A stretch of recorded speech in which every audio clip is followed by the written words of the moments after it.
El Señor esté con vosotros. Y con tu espíritu. Lectura del Santo Evangelio según San Mateo. Gloria a ti, Señor.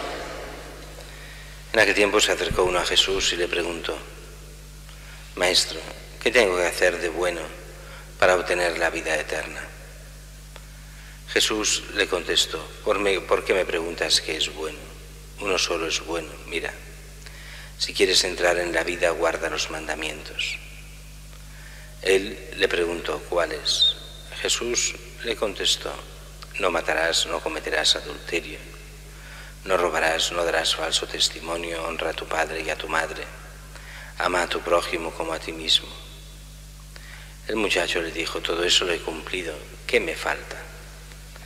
Jesús le contestó: si quieres llegar hasta el final, vende lo que tienes, da el dinero a los pobres, así tendrás un tesoro en el cielo, luego vente conmigo. Al oír esto, el joven se fue triste porque era rico. Palabra del Señor. Gloria a ti, Señor Jesús.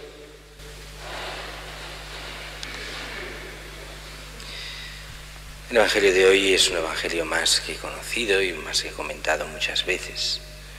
Es este joven rico que se presenta ante Jesús y se presenta de buena voluntad, no como algunos fariseos o maestros de la ley que venían para intentar coger en falta a Jesús, para ver cómo podían atacarle.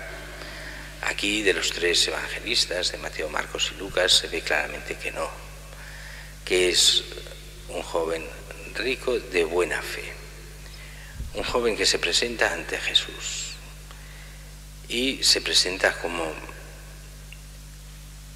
Jesús, tratándolo de maestro, rabí, maestro.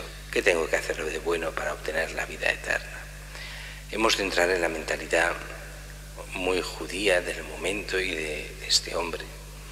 En realidad lo que le está pidiendo no es tanto cómo se llega a la vida eterna en el sentido de cuáles son los mandamientos buenos o malos que hay que hacer o no, sino tú que eres maestro en Israel, a ver, tú qué trucos tienes, tú qué nos aconsejas aparte de lo que normalmente aconsejan los demás. Y aquí hay, comparando los diferentes evangelios, hay una actitud de Jesús muy clara. Y es, primero, ¿por qué me preguntas lo que es bueno? Uno solo es bueno. Aquí es el momento en el que los judíos se planteaban la salvación como algo estrictamente personal. Yo me salvo. ¿Qué es lo que yo tengo que hacer? Y aquí lo que empieza a hacer Jesús es cambiar mentalidad. Es ponerte ante Dios. Dios es el único que salva. Y en realidad Jesús nos lo explicará mejor más adelante. Él es el único salvador. Pero aquí, sin darse cuenta, comete un error el joven rico. Y es tratar a Jesús de maestro. Él es mucho más que un maestro. Así que Jesús le responde solo como maestro y no le responde como el Hijo de Dios. Si uno no quiere reconocer o no reconoce en Jesucristo el Hijo de Dios, difícilmente aceptará lo que se le diga como Hijo de Dios. Por eso le da la respuesta típica de los creyentes del momento. ¿Quieres salvarte? Muy bien, cumple los mandamientos. Y entonces Jesús le responde, el rico responde: ¿cuáles? Como diciendo, tienes tú unos mandamientos especiales. Y Jesús le responde con los mandamientos que llamamos de la segunda tabla, o sea, los del mandamientos al prójimo. No matarás, no cometerás adulterio, no robarás, no darás falso testimonio, honra a tu padre y a tu madre, ama a tu prójimo como a ti mismo. Y alguno a veces podría decir, como algunos han dicho a veces, bueno, entonces los de la primera tabla, amar a Dios sobre todas las cosas, no cuenta. Y lo que es santificar las fiestas, ni todo eso, lo dejamos aparte. Y dices, no has entendido por dónde va la historia. El problema está en que para los judíos, los de la primera tabla eran clarísimos. Y esos nadie dudaba sobre los del no tener otro Dios fuera fuera del Dios verdadero, lo que lo era no tomarse el nombre de Dios en vano, lo que era santificar las fiestas. Eso estaba clarísimo. El problema era el prójimo. Así que Jesús pone toda la atención en lo que es la atención al prójimo, porque quien cumple de verdad eso solo lo puede hacer cumpliendo los mandamientos de la ley de Dios, los de la primera tabla. Así que el muchacho le dice estas cosas y el muchacho responde: eso ya lo he cumplido desde joven, desde niño. ¿Qué es lo que me falta? Aquí hay muchas cosas a la vez. Primero nos demuestra que este es un buen judío, que el único defecto que tiene es que tiene mucho dinero. Y es un defecto porque eso puede crear muchos problemas, y de hecho los creará. Porque Jesús es el único, el caso de hoy, que alguien le llama para ser apóstol y se niega a serlo. Y la única causa, el dinero, los bienes que tiene, nada más. Muy bien, ¿quieres llegar hasta el final? No salvarte, sino quieres la santidad plena. ¿Quieres estar realmente con el Hijo de Dios? Vendríamos a decir hoy. Vende lo que tienes, da el dinero a los pobres, así tendrás un tesoro en el cielo, luego ven conmigo. Y dice que al oír esto el joven se fue triste, porque era muy rico, y prefiere sus riquezas al seguimiento de Jesús. Alguno aquí podría ponerse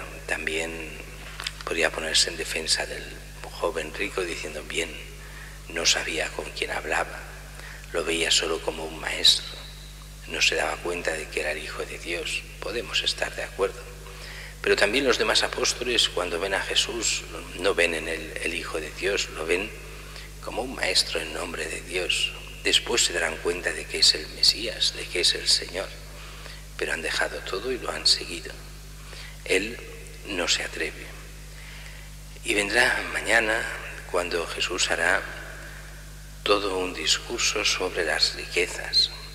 Pero recordemos que eso viene a ser en el fondo aquello que ya estaba en la parábola del sembrador, aquella cizaña que sí, que era tierra buena, sí, que crecía la fe en aquella persona, pero el afán de las riquezas del mundo hacía que no diese ningún tipo de frutos.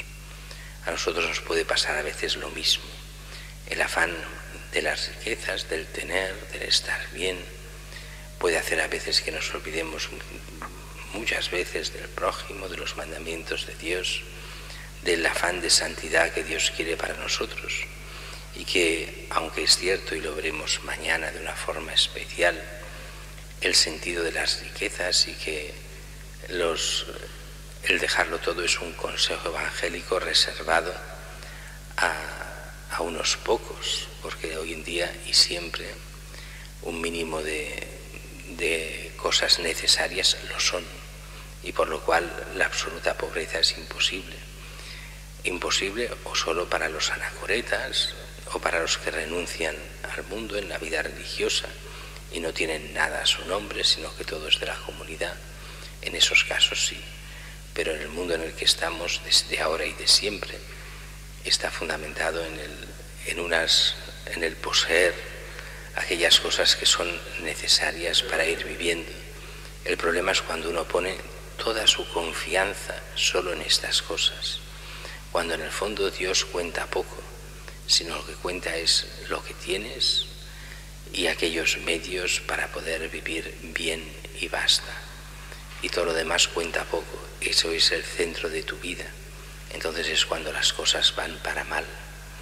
Pero concluiremos viendo también mañana, lo dejamos por hoy. Pidamos a Dios solo que nos haga ser fieles a Él, que nos haga entender que los bienes son necesarios, pero no son lo fundamental, sino lo fundamental es la fidelidad a Dios y siguiendo bien sus mandamientos poder entrar un día en el reino de los cielos.